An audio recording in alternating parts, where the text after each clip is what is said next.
Welcome to Healed, Whole, Called, a podcast centered on the healing power of Jesus and what it means to walk in wholeness and calling in real life. This is a space for honest conversations about faith, healing, and restoration, spiritually, emotionally, and mentally, and how those truths meet us in everyday life. This podcast is supported by the Story Discernment Guide, a reflective resource created for those who sense they are carrying a story meant for more, but want clarity before writing, publishing, or sharing it publicly. The guide is designed to help you pause, pray, and discern what you're stewarding without rushing or pressure. You can access it at storycalling.info. And now, here's your host, Wendy Melrose. If today's conversation stirred something in you, a memory, a question, or a quiet sense of calling, I invite you to honor that. You can follow Healed, Whole, Called on the platform you're listening on. And if this episode resonated, leaving a review helps these conversations reach others who may need them.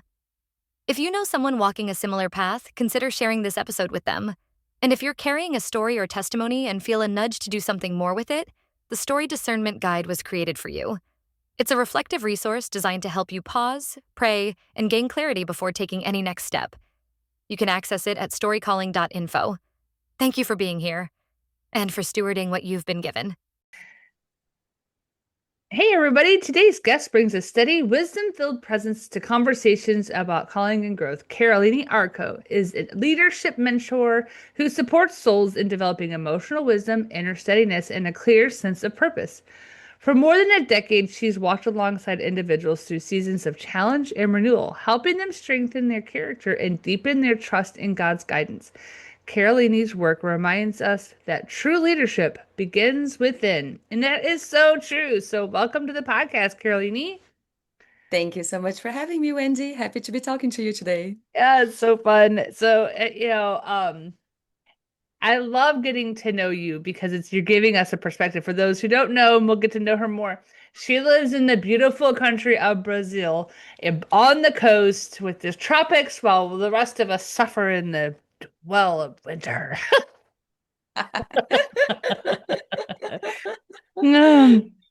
So well, to be fair, I do miss the North American winters. Yeah. She did live in Canada and all the beautiful things. I can't wait to get into the story and she'll tell us all about it. So share a little bit about who you are now and the season you are living in currently. Oh, beautiful. So who I am. I think at its core, I am basically a servant of God. I am somebody who I believe is here to spread the message of love, peace, harmony, and to help people become the kind of change that they want to see in the world. And of course, it has taken a long path for me to get where I'm at today and to be able to say those words and truly honor them. Mm-hmm. But the work that I do with people is really about reconnecting ourselves to our divine nature. And from that divine nature, take full responsibility for our lives, our emotions, our minds, and our behaviors. So we can be good human beings that are creating positive change in the times that we're living in. Yeah, absolutely. And I love that so much. And we know that you didn't get there overnight. So can you share the season where things felt the hardest? I think there were so many seasons where things felt the hardest, Wendy, from all the time when I was a teenager on high school, looking at the systems around me, the educational system, and feeling like I didn't fit into that at all and not knowing what I wanted to do with my life, to when I left home at 18 years old with $50 in my pocket and started a brand new life in the big city of São Paulo in Brazil. And one that perhaps is particularly relevant to our conversation today is when I was 23 years old and I had just immigrated to Canada by myself. And I went there to do a teaching course to learn how to be an English teacher. And I was supposed to stay 6 months, and those 6 months turned into 10 years. So a big portion of my life was in Canada. But for the first few years that I was in Canada, I didn't have a proper college degree. I didn't have my residency visa. So I was working making sandwiches for a living for over 3 years. My life used to be that I used to bike at 5 a.m. in the morning in the middle of the snow in the Canadian winters and open the coffee shop at 6:30 and then make hundreds of sandwiches a day and then close the coffee shop at around 3 o'clock, mop the floors, and then bike back home.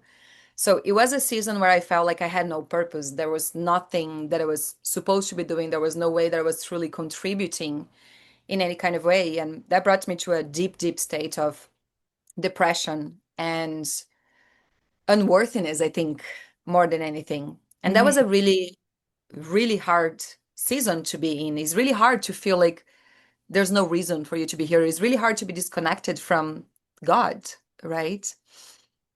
Hmm. So I love that. And now that,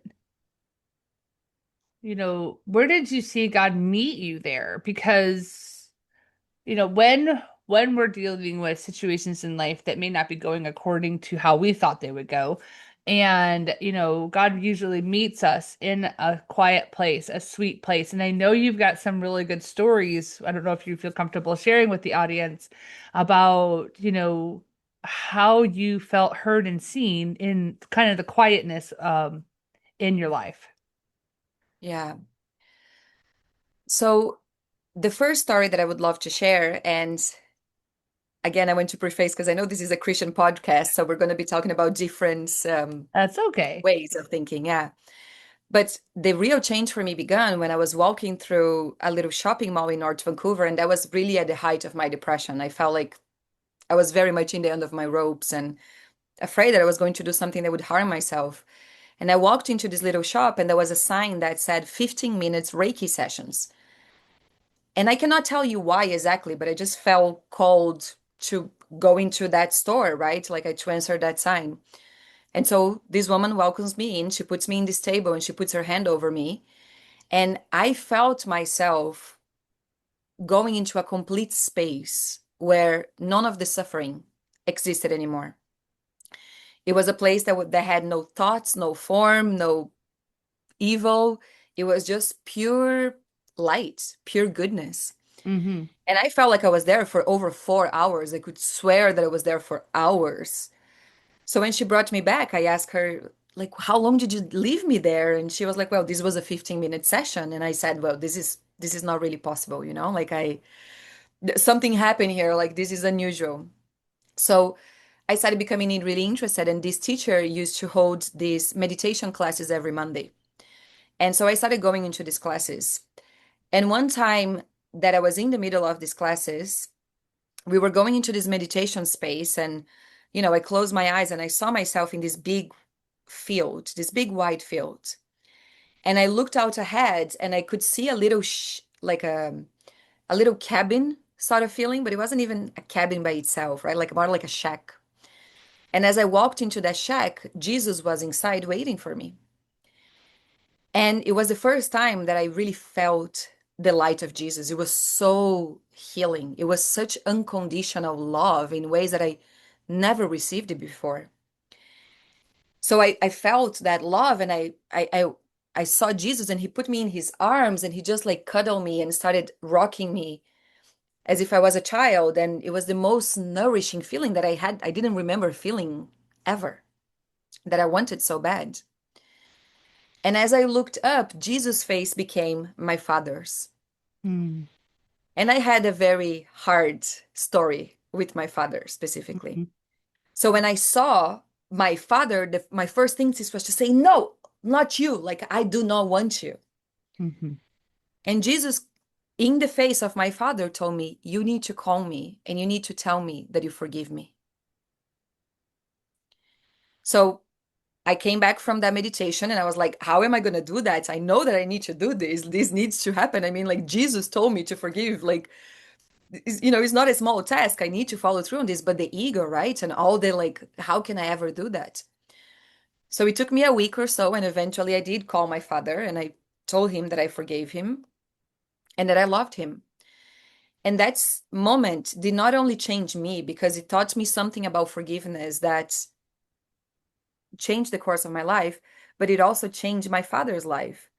He was somebody who dealt with addiction for most of his life, who never had a purpose, who never knew what he was doing. And after that call, he found a new calling as a chef and he went on to go to cooking school and he found a new career and he became a different purpose, a different person. Wow. Yeah.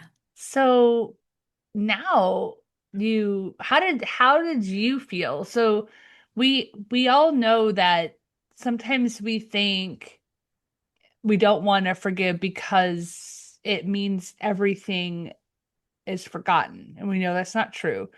It gives you it opens you up to peace, and it also removes bitterness. So did you experience that new freedom? I've experienced in so many levels. Like my whole life changed after that experience because that wasn't Mm. just about forgiving my father. That was kind of the first step. But then there was a whole process of forgiving myself Oh. for everything that I felt like I was doing wrong. And so I spent over a year just in the context of forgiveness, just, every day praying for forgiveness.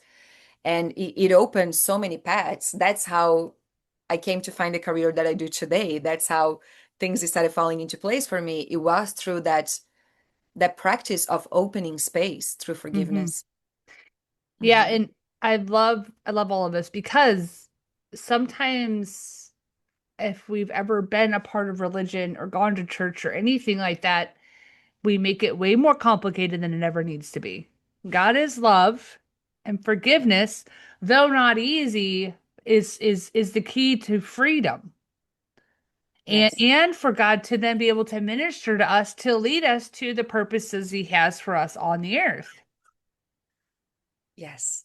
And now, did Yeah. you meet your now husband right after that? Do I remembering part of your story correctly? That was right after that. That was right after that, like a week after that. Yeah. And so I would love to know how God really transformed your life. So riding a bike in the snow, going to the bakery, working in a job that you didn't feel had purpose. Everything has purpose. We just don't always see it at the time. And then God reveals himself to you. You go through the process of forgiving your dad and yourself. Everything starts to change. I would love to hear, like, share with the audience how it started to change, because I don't think they understand, because so often we know we stay in unforgiveness, we stay in bitterness, thinking it'll be fine. I don't want them to win. They're not winning, you know. Mm. And even if someone's, person that they're to forgive is no longer living, going through this experience of forgiveness releases you and no longer gives foothold to the enemy to use it against you. Yes. And so then Yeah. you can go into the space that God created you for. So share with them all the beautiful things that had happened. And now everybody's life is different. A plus B doesn't equal C, but we got to listen to for her continued testimony. Beautiful. Well, let's really get into it then. So that was the beginning, that session, that 15-minute Reiki session, and then those Monday meditations where I used to have these experiences, these really beautiful visions that would guide me on what I needed to do in my life. And I think what that really did for me was that created that made me understand that I wasn't alone, right? That there was a bigger force playing Mhm. in my life, and that my main goal in life was to cultivate that connection, was to be present for that connection, to be present for the divine. So I started making that into a practice in my own life. I started meditating every single day, praying every single day, forgiving every single day, surrendering every single day. And in in a matter of 6 months, my whole life looked completely different. So, right after that experience, I met my husband on the public transport on a Monday evening, like in the most unlike of circumstances. He was literally a stranger on the crowd, and we crossed eyes with each other. And he was like, I don't know why, I really need to talk to you. And he became my husband. Shortly after that, I got my visa to stay in Canada, which was the thing that was keeping me stuck in the restaurant job. So I could leave. The day after I quit the restaurant job, I was looking on Craigslist and I found this ad that said, "Do you want to have a positive impact on people's lives?" And that's all that the ad says. And I was like, I think I do, like who doesn't, right? So I responded to the ad, and it turned out to be this very seasoned coach that was opening a coaching center in Vancouver, and he needed somebody to be his assistant. So he hired me as his assistant, and I became working inside his office and understanding what was life coaching, that I had no idea what it was and how that world works. And eventually, he was very supportive of me. He told me to go to coaching school, so I went to coaching school. I became a coach for a year and a half training.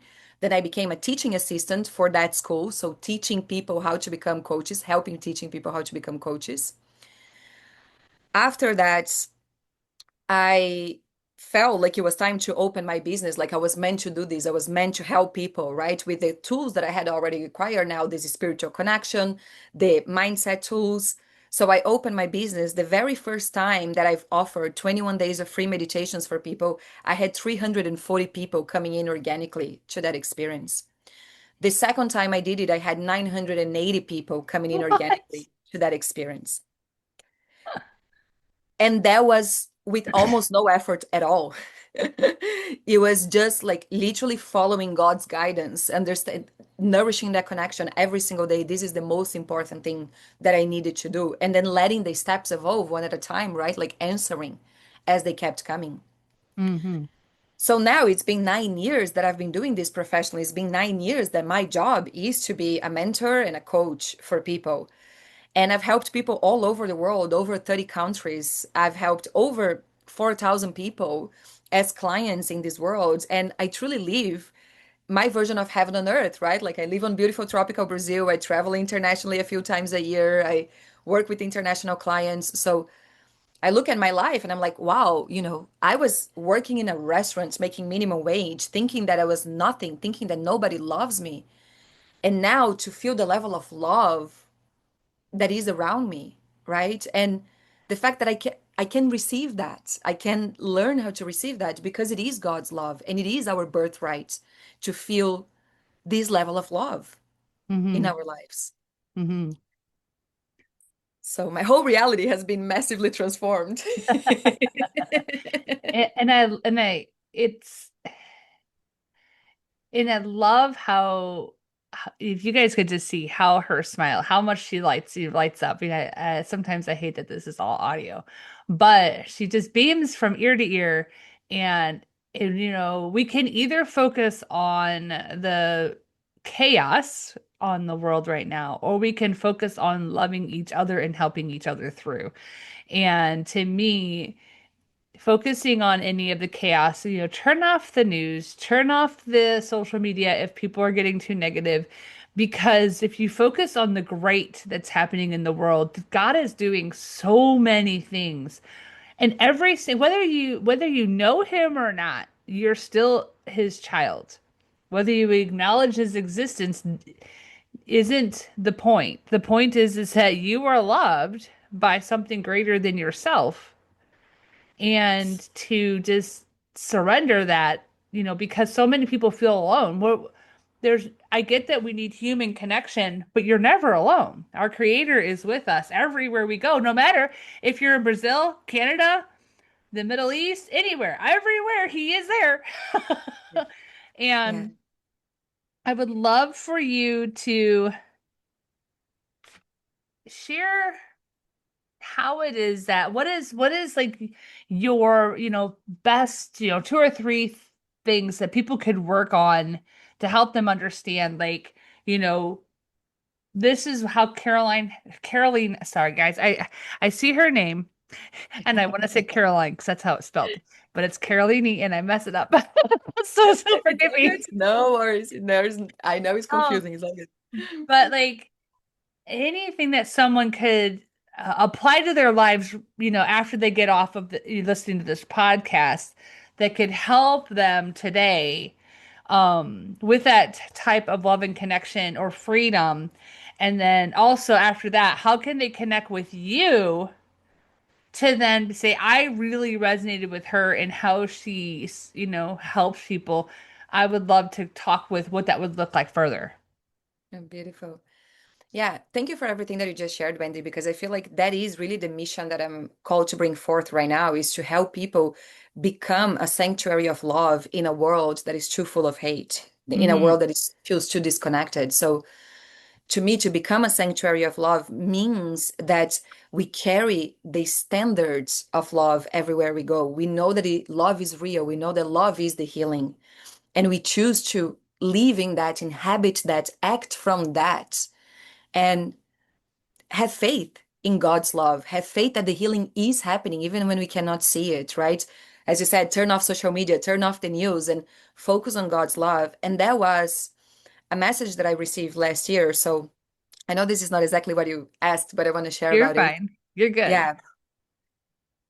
At the beginning of the year, God sent me this message, and because I always like to do meditations, right? I always like to do prayers, and sometimes I meditate on what's the best thing that could happen in my life? What's the best thing that could happen for the world? What's the best thing that could happen? So I start envisioning futures and feeling into them, right? And I believe that is me co-creating with God, answering God's calling. Mhm. And at the beginning of last year, I got this very clear message that from now on, the only thing that you need to focus on is love. So my practice would be that I would sit down and I would get really clear on what love felt inside my body. I would think about like the time that I felt the most love in my life, right? Like when I was in Jesus' arms, for an example, like, and I would see if I can just kind of isolate that feeling from the story around it, from, oh yeah, because I was there and because, like, no, just the feeling of love. How does the feeling feel for me of feeling love? And I would stay with that feeling and cultivate that feeling, like literally, like let it take over me, let it take over my body. And it was a really hard year for me. I had two miscarriages and tragedy happening on my background and having to hold levels of grief for myself, for close friends, for my community, and asked to be stretched, beyond what I thought I could hold.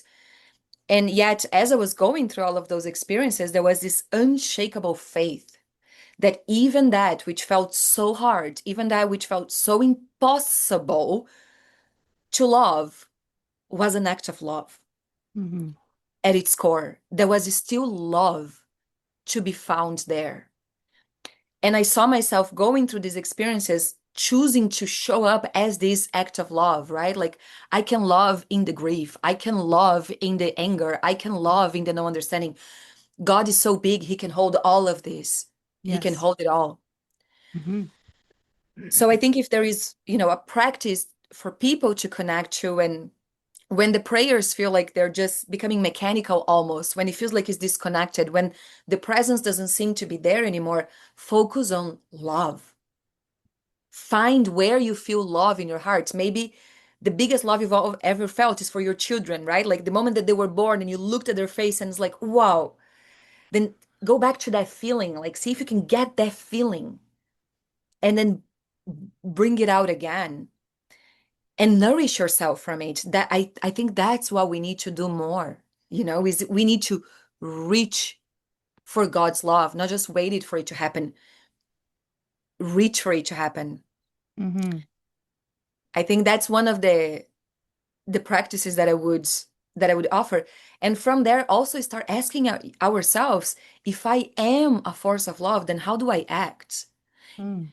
Because the world might seem very complex at the moment, but we each can do so much in our own ways.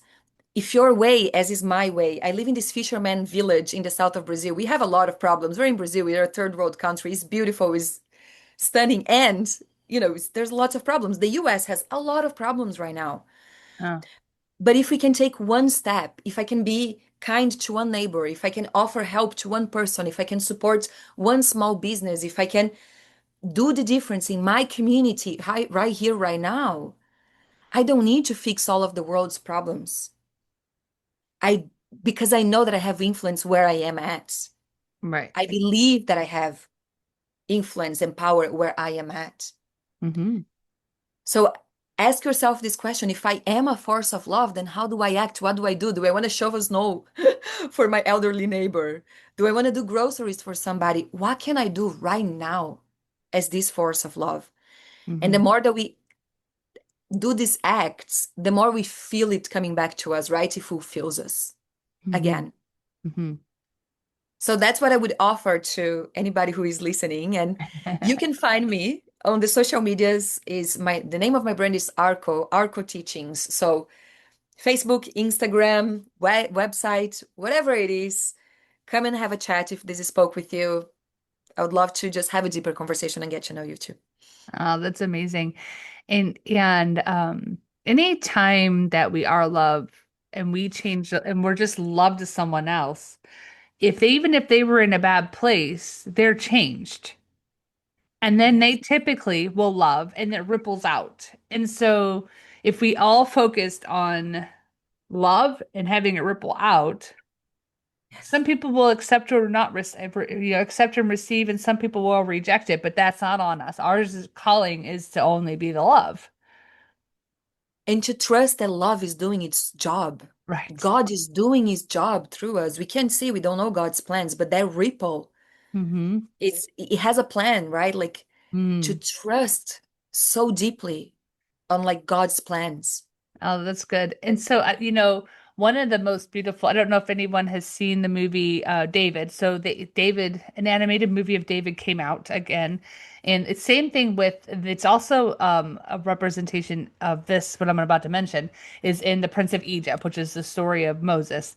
It's an animated film. There's a tapestry, right? And so we know if we look at the back of the tapestry, it's all a bunch of knots and it's very chaotic. Well, Yes. that's what the natural realm looks like, right? Yes. Knots and chaos.